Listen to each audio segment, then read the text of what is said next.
Hello everyone, welcome back to my new another video. অনেক দিন হয়ে গেল মুর্শিদাবাদের কোনো ভিডিও তোমাদের সঙ্গে শেয়ার করা হয়নি, তাই মুর্শিদাবাদের ভিডিওগুলো এবার আস্তে আস্তে শেয়ার করব। আমরা কাটরা মসজিদ থেকে সোজা কিন্তু চলে এসেছিলাম আমাদের হোটেল রুমে। যেহেতু আমরা এখানে একটা রাত কাটাবো, তাই আমরা বেশি দেরি করিনি। আর অনেক জায়গায় ঘুরতে হবে, হাতেও কম সময়, শীতের সময় মানে বুঝতেই পারছো। ফ্রেশ হয়ে আমরা কিন্তু হাজারদুয়ারি প্যালেসে চলে এসেছি, যেটা আমাদের হোটেলের একদম সামনেই ছিল। এখান থেকে একটা গাইড নিয়েছি, গাইডই আমাদের সবকিছু বুঝিয়ে বলবে, আর কি কি করব সেগুলো সবকিছু ভিডিওতে থাকছে। নাম হচ্ছে ইমামবাড়া। ইমামবাড়া কথার অর্থ হচ্ছে ইমাম হাসান আর হোসেন, যিনি কারবালা প্রান্তে স্বচ্ছতা প্রতি শহীদ হয়েছিলেন। শহীদ স্থান মুর্শিদাবাদে মির্জাপুর জেনারেশনরা তৈরি করেছিলেন। কেন? ওনারা ছিলেন শিয়া সম্প্রদায়। এই শিয়া সম্প্রদায় ভাইরা মহরম শোক উৎসবটাকে খুবই শ্রদ্ধাভাবে পালন করেন। এই শ্রদ্ধাভাবে পালন করার জন্য এই শিয়ার সব থেকে বিবদ্ধতম ইমামবাড়া মুর্শিদাবাদে তৈরি করে দেয়। সাইডে যে ছোট ছোট জানলার মতন দেখতে পাচ্ছেন, সেইগুলো হচ্ছে ঘর। সেগুলোকে মুসাফির খানা বলা হয়। মহরমের টাইমে যারা মহরম শোক উৎসবে আসেন, তাদেরকে থাকা খাওয়া দাওয়া ব্যবস্থা করে দেওয়া হতো নবাবী কালীনে। এখনো বছরে 10টা দিন খুলে দেওয়া হয়। এই মহরম শোক উৎসবে থাকাটা বন্ধ থাকে, এমনি খুলে দেওয়া হয়, কোনো রকম টাকা পয়সা নেওয়া হয় না। এখনো 10 দিন খুলে দেওয়া হয়। তাতে হিন্দু, মুসলিম, জৈন, খ্রিস্টান যে কোনো ধর্মের লোক যেতে পারে, আসতে পারে। মহরমের চাঁদ যেদিন থেকে ওঠে তার পরের দিন থেকে নিয়ে টোটালি 10 দিন। এই বিরাট বড় কামানটির নাম হচ্ছে বাচ্চাবলী কামান।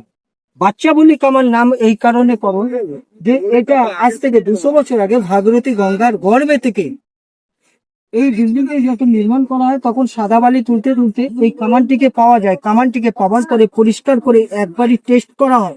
টেস্ট করাকালীন বিভৎস আওয়াজে যারা গর্ভবতী মা বোনরা ছিলেন, গর্ভতে সন্তান নষ্ট হয়। যারা বয়স্ক বাচ্চা ছেলে ছিল, শব্দতে কান মুখ থেকে রক্ত উঠে মারা যান। তার জন্য নবাবে সিল করে নাম দিয়েছে বাচ্চাবালি কামান এবং বাচ্চাবালি তোপ। কামানটিকে তৈরি করেছিলেন জনার্দন কর্মকার। ঢাকা, বাংলাদেশে বাড়ি। ওনার হাতে তৈরি করা কামানটি। এই কামান জনার্দন কর্মকার এই 4টি কামান টোটালে তৈরি করেছিলেন। এইখানে একটি দেখতে পাচ্ছেন, একটা সাইড সিন ঘুরতে গেলে দেখতে পাবেন, যার নাম জাহানকোষা কামান, যেটা বিষ্ণুপুরে রয়েছে দলমদন কামান, ঢাকায় রয়েছে ঢাকেশ্বরী কামান। এই 4টি কামান জনার্দন কর্মকার। এই টোটাল সিঁড়ি হচ্ছে 36, বাড়ির হাইট হচ্ছে 80 ফুট। বাড়ির ভিতরে 1000খানা দরজা, 900টা অরিজিনাল, 100টা ফলস। এই বাড়ির ভিতরে বাড়িটি তৈরি করতে তখনকার টাইমে সোনার পয়সা খরচ ছিল 16.5 লক্ষ সোনার মুদ্রা। এই বাড়িটি টোটালের 3 তলা দেখতে পাচ্ছেন। এই নিচতলা ছিল রেভিনিউ স্ট্যাম্প ঘর, দোতলা ছিল বিচারপতি ঘর, 3 তলা ছিল মহিলাদের আড়ালে বসে বিচার শোনা ঘর। তাহলে এটা নবাব সিরাজউদ্দৌলা মারা যাওয়ার পরে তৈরি হয়েছিল। নবাব সিরাজউদ্দৌলার কোনো রকম অস্তিত্ব নেই। গাইডের কাকুটি আমাদেরকে সবকিছু বিস্তারিতভাবে বর্ণনা করে খুব সুন্দর করে বুঝিয়ে বলেছিল। এখানে আসার আগে আমি ভেবেছিলাম যে ভিড় হয়তো হবে, কিন্তু এত পরিমাণ ভিড় হবে সত্যি সেটা কল্পনার বাইরে ছিল।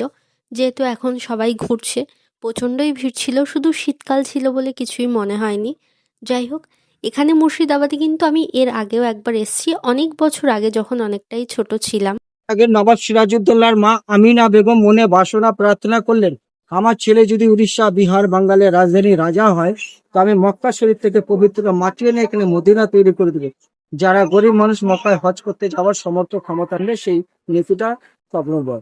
তাই নবাব সিরাজউদ্দৌলার দাদু আলীবর্দী খান মক্কায় হজ করতে গিয়ে পবিত্র মাটিতে নবাব সিরাজউদ্দৌলা হাত দিয়ে তৈরি করে দেওয়া হয়। ঘরটিকে উপহার করেছেন। টোটালটা অরিজিনাল গ্লাস মিউজিয়াম কার। তার নিচে রয়েছে সিংহাসন, যেখানে বসে নবাব বিচার করে, যেটি রয়েছে 42 কেজি রূপোর সিংহাসন। পাশের ঘরে দেখতে পাবেন হাতির দাঁতের সোফা এবং সিংহাসন, সেখানে ব্রিটিশরা মিটিং আলোচনা করে। তারপরে দেখতে পাবেন আপনি এরকম মেয়েদের শাহজাহান দেখতে পাবেন, বিভিন্ন রকমের নবাবী টাইমের ব্রিটিশ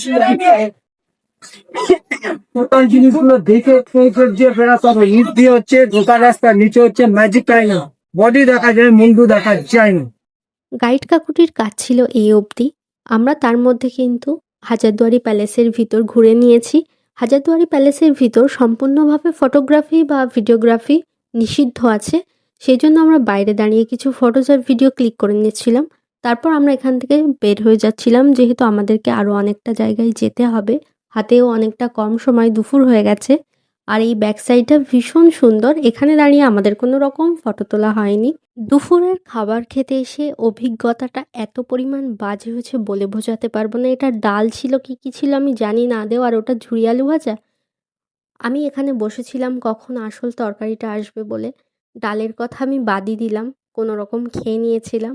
ঝুরি আলু ভাজা আমি ফেলে দিয়েছিলাম। সত্যি ভীষণ বাজে একটা অভিজ্ঞতা হয়েছে খেয়ে এখানে। একদমই বাজে পরিস্থিতি ছিল।